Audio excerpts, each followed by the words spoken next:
I'm Dean Mitchell, and this is KPMG's Forensic Lens, detecting lies, deception and fraud in the world of business. Corporate crime isn't a victimless crime. There are both very real victims and very real offenders. These offenders have spent decades perfecting the art of deceit before they bring it into our workplaces. How do we spot them? How do we know if the person sitting opposite us right now is a corporate criminal, just waiting for their chance to make us their next victim? And what is a corporate psychopath? I'm again joined by forensic psychologist Oscar Williams. Oscar has spent his life working with criminals inside prisons and in the community, understanding how and why people deceive, and why some turn out to be corporate psychopaths. So, who better to help us understand why and how these tricksters of trust make their way into our workplaces? Oscar, thanks for joining us again. We spoke last episode about the corporate psychopath and narcissists. Who is this corporate psychopath that you were speaking about? Corporate psychopaths, yeah. Psychopaths, usually kind of the way I see them is masters of impression management, right? These guys see lying as pleasurable. They're very parasitic. The scary thing about them is they don't experience any empathy. And there was this really interesting study done a few years ago where they had a group of psychopaths that were exposed to two types of pictures, right? One set of pictures was, I think, a tree, a rock, and a house, just general pictures. And another set of images were a knife, blood, and another distressing image. And what they found is in psychopaths, the area that lit up, rather than insula, which is your empathy center, what lit up was language. So we also know that these guys tend to want to use language as a way to express themselves, right? So they don't express the emotion, they don't understand the emotion, but they can use language to get around that. So they'll mimic emotions because they know emotions are important in society, but they don't actually know what emotions are. They don't experience things like feeling upset or being scared or trying to understand how you're feeling. So manipulation for them is completely normal part of the day. They just see it as part of life. Sometimes they assume that other people are like them, that other people also lie. And as I said in our last podcast, these guys will often tell you a story that has a tiny grain of truth and then just lots of lies. How do I know if I'm sitting opposite a corporate psychopath? I suppose if you notice someone that just looks like they're too good to be true and you're sitting in an interview and you feel like you've lost control of it. So you've noticed that this person is starting to steer the interview in a way that they want, and you're noticing that they're quite superficial but also really, really charming. So these guys tend to come across as these amazing employees who put in all the hours and things like that. But usually that's a sign that there's something not quite right. The best way to identify if the person you're sitting in front of is a psychopath is if you hear other people in your company or at your workplace saying, hey, do you know that Joe Blow is actually quite arrogant and quite cold-hearted and throws people under the bus? Or if you notice someone who constantly takes credit for something that you know they didn't do, usually a sign of this person's trying to get something out of me and they're probably manipulating me or trying to. And psychopath doesn't mean criminal, of course. There are some people that have psychopathic tendencies. Who are they and how do they operate in the world? So what we know with psychopaths is they're 1% of the population, but about 14 to 15% of the prison population. But we also know that psychopathy is a spectrum. So some people can have, like you said, some characteristics of psychopathy. So they might not necessarily meet the criteria for psychopathy, but they can still do a lot of damage. So these people might still be able to do their jobs and put some of the work in, but they'll manipulate kind of bits and pieces. Psychopaths, on the other hand, just manipulate everything. So they'll find people in the organization that they know have access to informal power. So informal power are, the secretary who has access to a CEO's diary or the guy who does the shredding of confidential information. They'll befriend those people and then use that information to be able to engage in fraud or to be able to manipulate the organization and giving them higher positions. So these guys really get ingrained in the organization. They'll work out the people who they should befriend and the people that can get them to a higher level, and they'll completely disregard anyone below that. So you'll often see this split where managers will be like, what do you mean? John's amazing. He's this great guy. He's got a lovely family, all that kind of stuff. But the people underneath him will be like, I'm working really long hours and he's telling me that I'm crap, or he's telling me that my work's not good enough and that I need to do more. So usually seeing that split is a good indicator that something's not quite right. Are they born that way or do they become that way? That's still something that the research is split on. So there is some research to show there's a genetic predisposition, right? Some brain imaging of psychopathic brains show that the area of the brain that does look at empathy, so the insula, is actually smaller in size, which would indicate that possibly they're born that way. But some characteristics of psychopaths, like being parasitic or engaging in kind of irresponsible behavior or being manipulative, they can be learned behaviors. So it's kind of that nature nurture debate. Part of the psych community says it's very much genetic, but there is a part of the community that also says, well, there might be some nature that comes into play. Because to be fair with you, there are some psychopaths who actually use their power for good, right? So they might use their ability to charm others to get money for a donation drive or something like that. The ones that we worry about are the ones that are within organizations who do a lot of damage because it's self-serving, right? It's money, prestige, power, and it's done through a criminal aspect. So psychopaths aren't always that scary person in the corner. Sometimes they're quite charming. Usually you see kind of, people think of psychopathy and they think of Hannibal Lecter. Yes, there are people like that, right? But generally speaking, they're going to be seen as the great guys at work who are really, really nice, sometimes a bit flirty, really great communicators, can show you a lot of work output. What you don't realize, though, is that the work's actually being done by somebody else and they're taking the credit for it. And also not realizing that they're being really nice to you because you're someone who can be manipulated. So, like I said, they kind of go through these three-stage process. They'll assess you first. They'll go into a new organization and go, right, I need to work out who the power players here are. So they'll look at someone's usefulness, whether they're a source of money, power, sex, that kind of stuff, influence, and then they'll manipulate. And what they do is they carefully craft messages to be able to build and maintain control. And what they tend to do is they'll find what are referred to as pawns in the organization. So someone who might be vulnerable, who might have had something awful happen to them, and they'll befriend them and be like, oh, I'm here for you, I'll help you. And then quickly they can change that and be like, now that I know some secrets about you, like, how about you tell me what's going on in the CEO's office? Or can you tell me, what's been minuted in the last meeting at a higher level? So they'll manipulate, but just as quickly as they manipulate you, they then abandon you.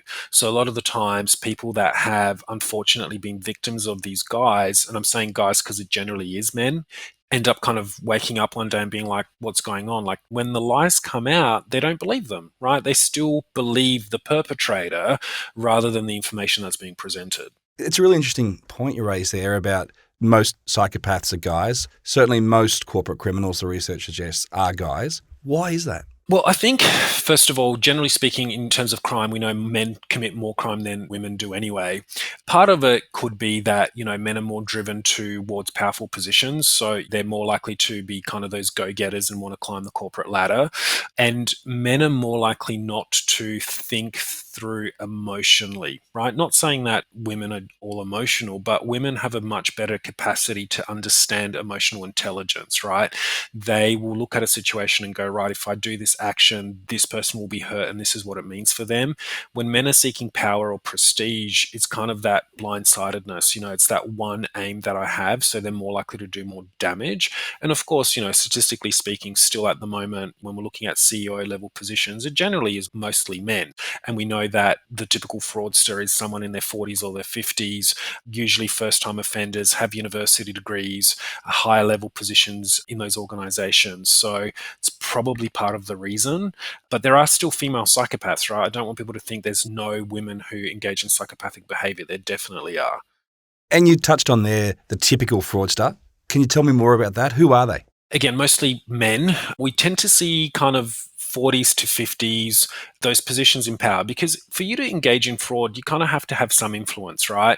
You want to be in a position where people aren't going to question you. If you're just coming into an organization and you're at a junior level, you're not going to have access to the people that actually make the big decisions where there's money involved or accounting. So they usually kind of have to climb a little bit. And once they get to a certain position, that's where you can engage in more fraud because, like I said, it's about establishing relationships. They're usually seen as highly respected, high level of superiority. They're often seen as friendly, likable. Very rarely will they be described as kind of loners. So fraudsters, like I said, they kind of don't just manipulate the situation, they manipulate everyone around them. And do these people join organisations to commit fraud, or are they opportunistic? A bit of both. So we know these guys will seek out positions in relatively new organizations or organizations that push the envelope. But a lot of the times when it comes to fraud, what happens is sometimes these guys will walk into a situation and an opportunity presents itself. So someone might not even be thinking about engaging in fraud, but all of a sudden they're in a position where they do have access to the accounts or they have access to some form of power. And so this opportunity presents itself and then they go with it, right? And it's kind of the fraud triangle stuff really applies here. Opportunity, my motivation, they kind of look at what's the risk of getting caught, but more importantly, like if I get caught, what's the likelihood of being punished? And if I get punished, what's the likelihood that's going to be bad? We know with kind of white collar crime, the sentences are relatively short because white collar crime is never viewed the same as violence. You hear someone who's murdered someone and you go lock them away for life. You hear someone who's stolen some money and it's kind of like, oh, well, that's a bad thing, but it hasn't really hurt anyone in particular. So they tend to get away with quite a lot more, and hence why fraud can happen quite regularly, because even when they get caught, the punishment is small. And then after, they rationalize the crime and go, this is fine, everyone else is doing it, I just got caught. Rationalisation is such an interesting issue, and I've sat opposite fraudsters for many years, and the one thing that still amazes me is that need for them to have to rationalise their behaviour. Other criminals don't necessarily need to do that, and to the extent where fraudsters inside an organisation, they'll feel aggrieved because they haven't perhaps got a promotion and they've lost out on $10,000 a year, and they will steal exactly $10,000 a year. Why do they think that way? I think you have to realize that because most fraudsters, it's their first crime, they don't want to be associated with criminals, right? So they straight away want to kind of identify as, oh, I'm just a battler who try to save his family or try to do the right thing or try to increase the share value of a company. So they're more likely to rationalize because A, they don't want to believe that they've committed a crime, but B, it's kind of like what we talked about in the previous podcast. Rationalization sometimes results in lower sentences, right? So they might be like, oh, look, yes, I did throw a bit more money around than I was supposed to, but, it wasn't that bad. It's not like I went and stabbed someone, or it's not like, I hurt somebody. It was just a bit of money and I'm sure we can get it back. So rationalization often is about protecting your ego. So they don't want to believe they're just like a normal criminal. I mean, even the term white collar crime, it's got its own little silo, right? Rather than you're a criminal. It's like you've got this special provision here. We're going to call it white collar crime and you're going to be treated differently.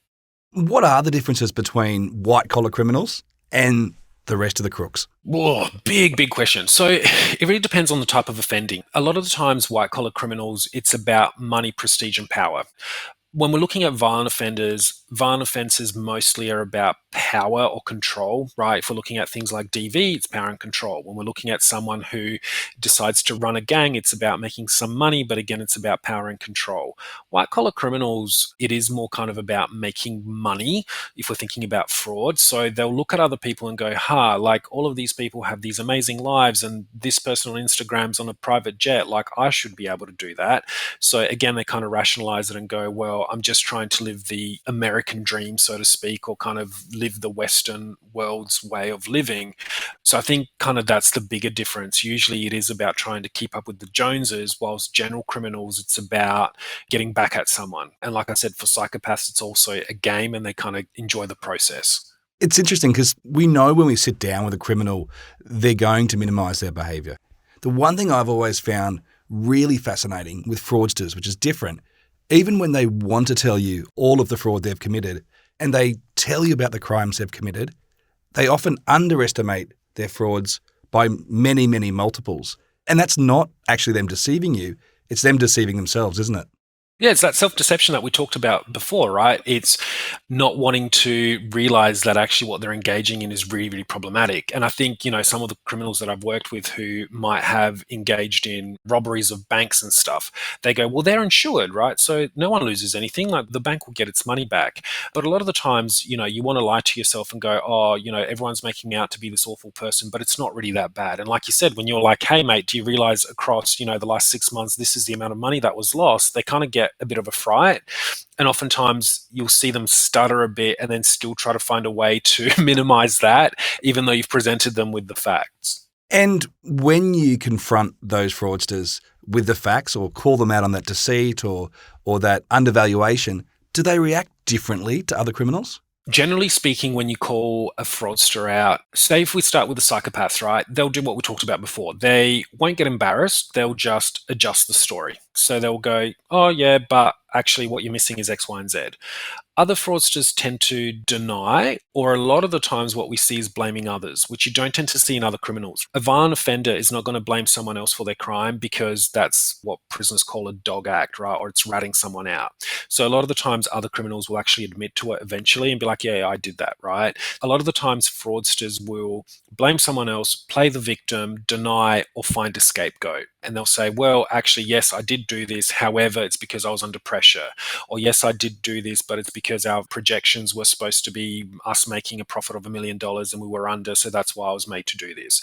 They always want to find someone else to lay the blame on. They don't want to take any responsibility. Even like what you said is you present them with all of that information, they'll continue to deny, or try to minimize it. And finally, if I'm looking in my organisation and I'm trying to find that fraudster, are there some things I can see? Are there some telltale traits, or is it all different? When we're looking at the research into psychopathy or white-collar crime, oftentimes the only way these guys get caught is through whistleblowers, right? So listening to your staff is really, really important.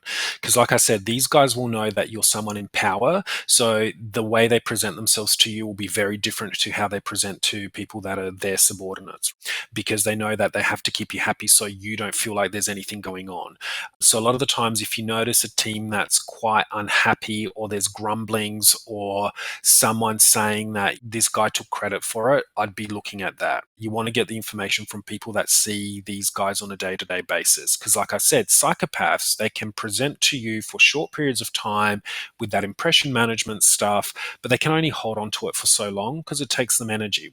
So you want to get access to the people that see them in their natural habitat on a day-to-day basis because they're the ones that are going to see the true behavior because it's over, separate times at different times of the day, whilst you might just see them in a board meeting or you might just see them when you're having a quick chit-chat.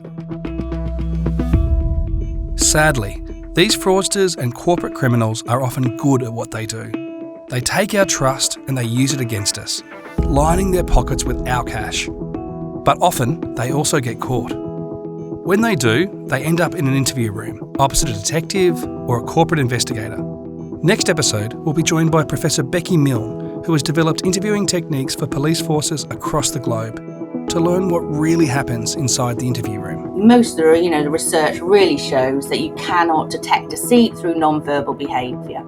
So our brain has so much cognitive resources. So if you are lying, you're using up some of your cognitive resources to think about the lie. So you have less resources to move. Their eyes give it away. They will fidget more. This is pop psychology. Leave it on the television. If you'd like to know more about how KPMG works with organisations to prevent deception and restore trust, head over to our website, which you can find by searching KPMG Forensic. I'm Dean Mitchell, and this is KPMG's Forensic Lens, and I'll see you next time.